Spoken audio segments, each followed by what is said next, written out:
everyone. I'm very excited about our interview today. Our guest is Mike Maddock. Mike is not only the founder of Maddock Douglas, an internationally recognized innovation agency, but Mike is also an inventor, a writer, and a speaker. He's a featured columnist in Bloomberg Businessweek and Forbes, and the author of 4 books about entrepreneurship and innovation. Plan D, which is Mike's newest book, is where we'll start our conversation today. So welcome, Mike. I've got props. Can you share a little bit more about yourself and your newest book, Plan D, Lessons from the World's Most Successful Disruptors and What People Can Gain by Reading It? Yeah, sure. Well, first, thanks for having me, Kamala. It's an honor to be with you. So good morning to everybody. I'm an entrepreneur, and I've started a number of companies, and for the last 28 years, one of those companies has been an innovation consulting company called Maddock Douglas. And Mike Tyson has this great quote, "Everyone has a plan until you get punched in the mouth." And our clients usually have a C in front of their title, and they're being punched in the mouth. They're being punched in the mouth by technology, by changing business models, by changing consumer behavior. So they're typically calling us and saying, what business should we be in next, or how do we maintain our unfair competitive advantage? So we do research, help them find gaps in the market, help them stand up new products and services and launch them in a nutshell. And we've done that for 25% of the Fortune 100 across all different types of categories. So Plan D is about disruptors, which are those people that we see who can break things better. They can walk into a relationship, a department, a company, and what I say is they blow shit up for the good of the whole, which is to say they see something they don't like and they just throw their arms up and break it, and they put it back together and it's better. And I was fascinated by these people and decided to write a book about their superhero power. So Plan D really lays out the different types of superhero powers these have that make them disruptors. It's an awesome book. I've been reading it myself. I got a few markers in there actually. One of the things I find really interesting, and maybe we can touch on it at some point, is the idea that most of these disruptors have a ghost in their past. Yeah. That aspect was really cool.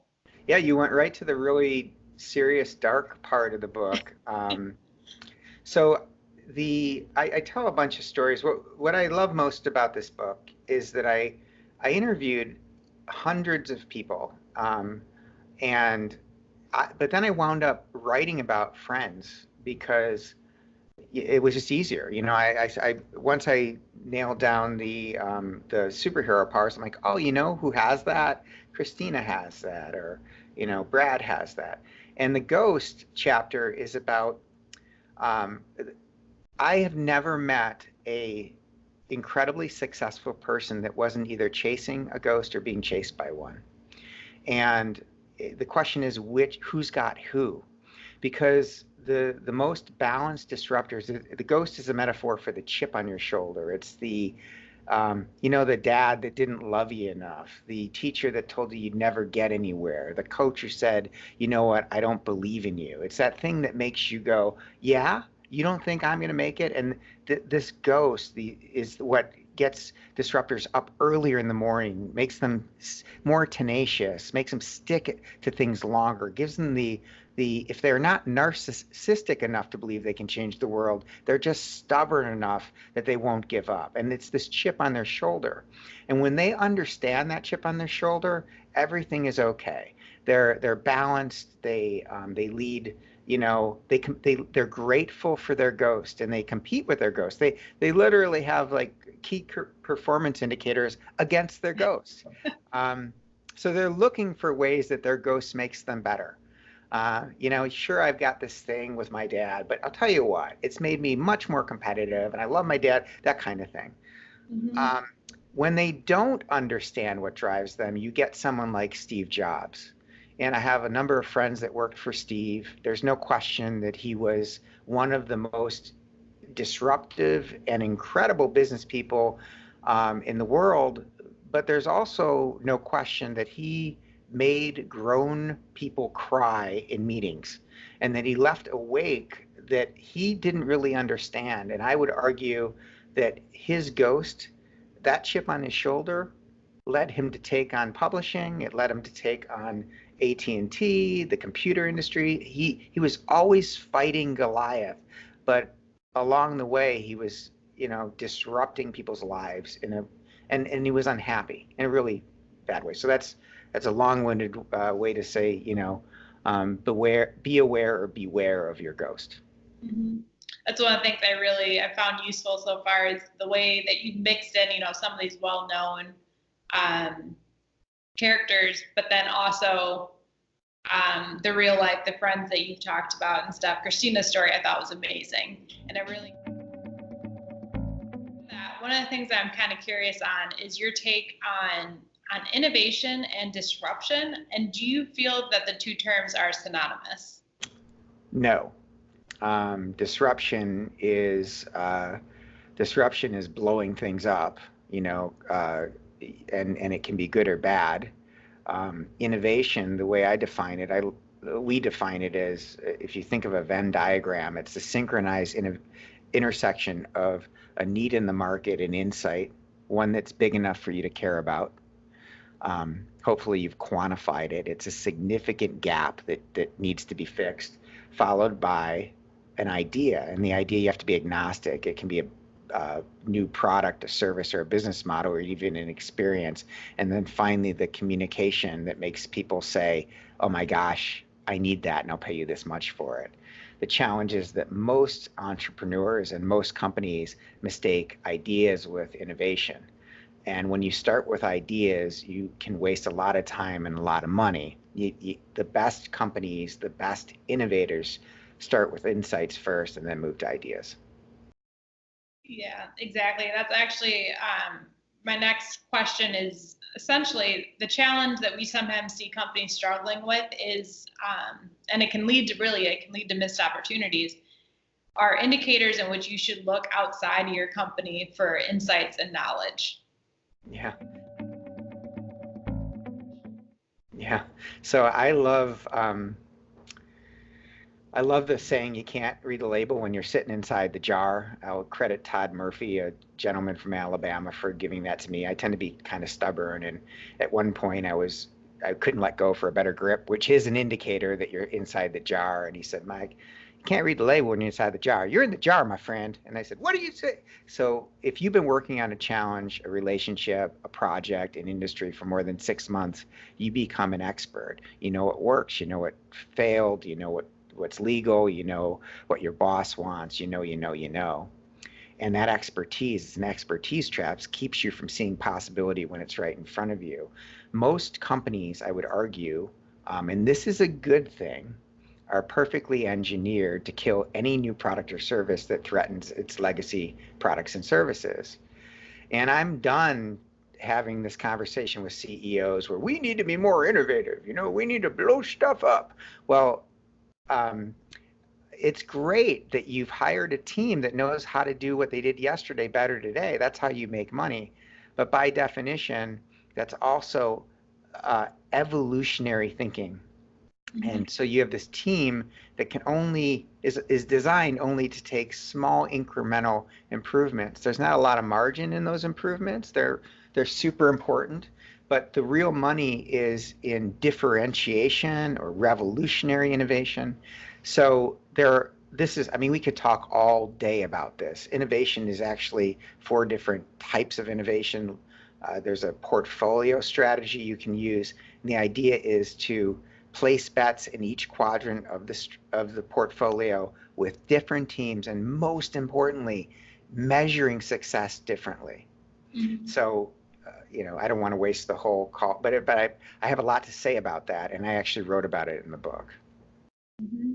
Actually, I think I just used in one of our emails, I think, that article that you put out, those 6 strategies, I think, for unlocking new growth. Oh, well, thank you. Yeah. So found that useful. But yeah, so when you say, the team essentially that is around a leader, of a company, right, or the visionary, what should they look for in a team to support them? So, the book that I wrote just before Plan D is called Free the Idea Monkey to Focus on What Matters Most. And Free the Idea Monkey is about the visionary versus the operator. I call it the ringleader and the idea monkey. Idea monkeys are about possibility and vision in 3 to 7 years, and ideas. They have sparkle fingers, they have jazz hands. They'll come into a room and make you believe that this one is going to change the world. And then there's the operators. The operators are the ones, the ringleaders are the ones who say, well, hold on a second. We've got this thing to do tomorrow. They want to have a plan, stay the course. They want you to prove it before you take risks. They want to save the company from your crazy ideas. And most large companies are run by operators. Most entrepreneurial companies are run by visionaries. Visionaries go out of business in 18 months to 3 years because they keep having another idea and another idea and another idea. Operators, the average Fortune 500 company is now extinct in less than 40 years, and they're only on the Fortune 500 list for, I believe it's 12 years now, and that number is plummeting. So the beauty is in the balance. You want an executive team that is equally balanced with operators and idea people that love each other, and then you want systems that allow that divergent and convergent tension to be exercised through the innovation process. And again, I've written about different divergent and corresponding convergent techniques that make sure the operators and the Imagineers in the company are working together and gathering speed towards ideas and insights rather than, either holding on to old ideas too much or investing way too much in big ideas. Right. So a lot of these companies that you're talking about, about the average span of them being on, the Fortune 500 is going down to, 12 years or less. There's obviously something that's going on there. For the most part, what do you think a lot of these companies are getting wrong when it comes to innovation? They're out of balance. Well, one of the challenges with publicly held companies is they have quarterly returns, and operators, the way you make money on quarterly returns is to do what you did last quarter just a little bit better, and to slash and cut and optimize. The challenge is that only works until you're done optimizing, and then you need a new idea. And the companies that are best at optimizing are operators. They're not engineered to have a new idea. And so then you're left with either trying to change the culture or acquisition. Both are really tough to do. And so quarterly returns are the bane of the innovation game. You just can't play. You got to play the long game. So again, having a portfolio strategy where you're maybe 65% of your investments are in that evolutionary work, but then 15% are in differentiation, and then you're investing 10% in fast fail startup stuff, and then a small fraction in the moonshot revolutionary stuff, which usually is completely outsourced. Sent away from the company to literally try to put the mothership out of business. That's how it works best. One of the things I found interesting is the time to innovate and to invest in that is when things are going well. Right. Which I think is kind of a challenge for leaders, because when things are going well, it's kind of easy just to maintain that or just improve it a little bit and kind of keep enjoying it. But really, when the times get rough, it's hard to be able to give your employees and the teams the freedom to experiment and really try to innovate on something new. Yeah, there are all kinds of analogies that work here. So one great, think about sailing. If you want to adjust your course, it's easiest to do it when the wind is in your sails. It's impossible to adjust your course when you're not making any money, when the wind has stopped. What happens is, when the wind is in your sails, the leaders can go, hey, we're going to try some new stuff. We've got money, everything's going great. Let's experiment. Let's invest. when you're stuck and you say, oh my gosh, we got to change everything, what happens is the organization is then afraid. And what do you do when you're afraid? You go to what has worked in the past. You double down on the formula that got you here. And it just doesn't work. Actually, that accelerates your demise, sadly. So it's like anything. And what's interesting from our perspective, I told you we were an innovation consulting company. The worst time to be in the innovation consulting business is right now. You know why? I'm switching metaphors now, because it is harvest time, man. We are crushing it. We don't have time to think of new ideas. We are out in the fields harvesting all this great revenue, yada, yada, yada. And we're like, well, you got to plant some new seeds. No seed planting. We are harvesting. Harvest time. Well, pretty soon it's going to be seed planting time, but you're going to be out of fuel. It's like, oh my God. So the best organizations invest when they're doing really well. So one of the big things, we try to do internally here is to continuously improve upon our culture. Yep. Some of these companies out there, you just see them and it seems like they're continuously innovating, right? But it's not just that they're getting lucky on this. They're actually doing something internally to be able to build these innovation engines, right? So what can companies do to ensure that they're building and supporting a culture that fosters innovation? Well, I mean, there's a number of cliche ideas out there where you celebrate failure. I would say get really good at measuring innovation the right way, and there's 4 different ways to measure innovation. So for example, if you're working on the quadrant that's about fast failure, that's what entrepreneurs do. They just rapidly prototype. That didn't work, that didn't work, that didn't work, that didn't work, that didn't work. What you do is you celebrate how many iterations you can get through in a certain amount of time. Whether they worked or not, oh my gosh, last quarter we did 20 experiments. This team did 40 experiments this quarter. That's a different twist on celebrating failures. Yeah, you're 40 steps closer to figuring out what's going to work. So in each one of those quadrants, there's a way to recast failure based on what you're measuring. The challenge is that most companies measure revenue. Mm-hmm. And well, we don't have any new revenue from these ideas. What about these revenue? That's just the lower quadrant. That's just the evolutionary quadrant. And forgive me, I know I'm talking about a framework that I haven't set up, but it is in the book, and I've written a bunch of articles. So if you Google Maddock innovation portfolio, you'll find all kinds of articles in Forbes on this. I think I'm going to include a few links in the description for this video. Oh, perfect. So they'll be there if anyone wants to research further. Awesome. So diversity, right? And diversity of all kinds of thoughts, of background, of gender, of race, all different types of diversity. What role does that play? So it plays a huge role, and you know how the newest person in your company can walk in.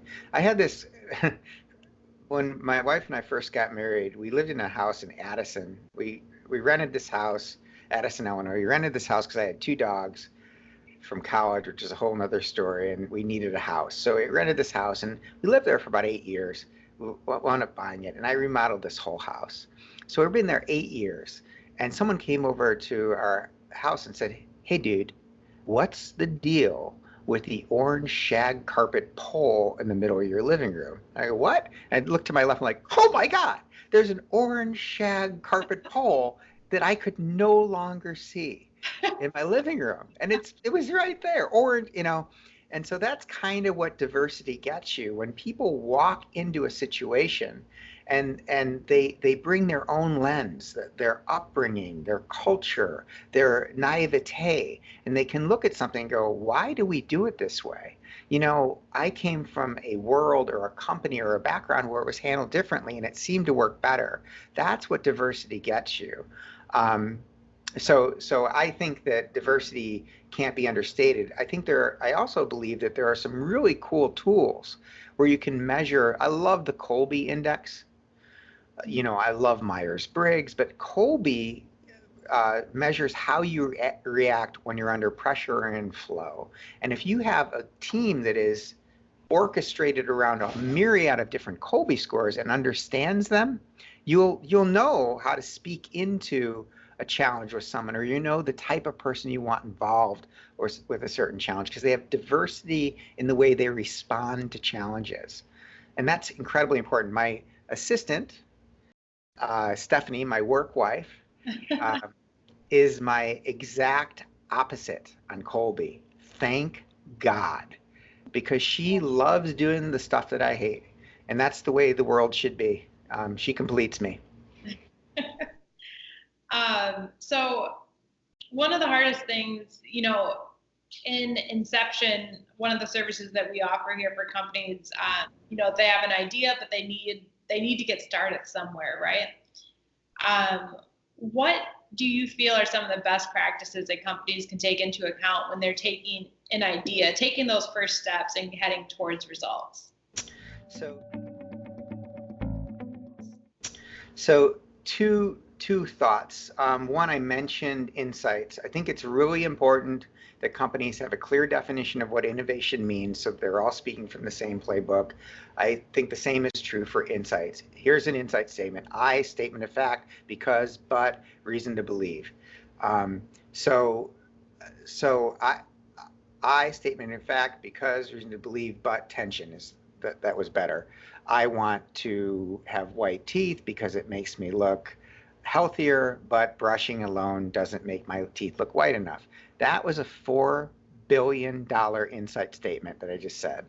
And we measured for that and quantified that. So going into a brainstorm or a session when you know there's a $4 billion problem to solve it gives you an unfair competitive advantage, because you know when you solve it, there's $4 billion worth of money, market, people that want that problem solved. So I think it's incredibly important that companies get very good at quantifying insights before they bring the idea monkeys into the room to solve a problem that may not be worth their time. Just ask the people at Google Glass who spent, billions, I suspect, on things that are not on the market. That's number one. The other thing I believe is to be very clear on, I mentioned this before, how you're measuring the innovation. Is it about speed to solution? Is it about profit? Is this something you need in the market in the next couple quarters?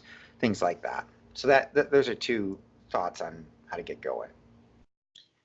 So I think that what you were just saying, I think this touches on it, but indecisiveness is a really big reason, I think, why people miss out on opportunities. What are some, insights is definitely one of them, like what you were just saying, but how people can build confidence in an idea and accelerate the decision to just move forward. Yeah, so technique number one, we're using, or two, I should say, we're now using prediction markets to forecast and to force rank the things that are going to impact companies in the next 3 to 7 years. And I think indecisiveness goes to, we got a lot of things to figure out, and the future's coming so fast, and we're not sure which giant to take on first, second, and third. So being able to say, look, this is an issue, but you don't have to deal with it for 4 years. Here's one you need to deal with in 2 years that is informed by quantitative research and qualitative research, allows your CFO and your CEO to say, okay, here's the strategy and here's how much money we need for it, and they get along. Most indecisiveness, in my experience, has to do with money and risk and where we're placing our bets. So understanding which bets to place first often unleashes the creativity in an organization. So I think we're just about coming up on time here, but I think that's a perfect lead into, something to give people a takeaway here. And that's imagining that you're in a traditional organization, one, that essentially is having to deal with this type of decision right now, right? They're looking to innovate, but they're not really sure where to begin. What are 3 simple steps an organization like this can take? If I would start with low-hanging fruit, I would first come up with a bunch of areas that you can measure that you think are broken.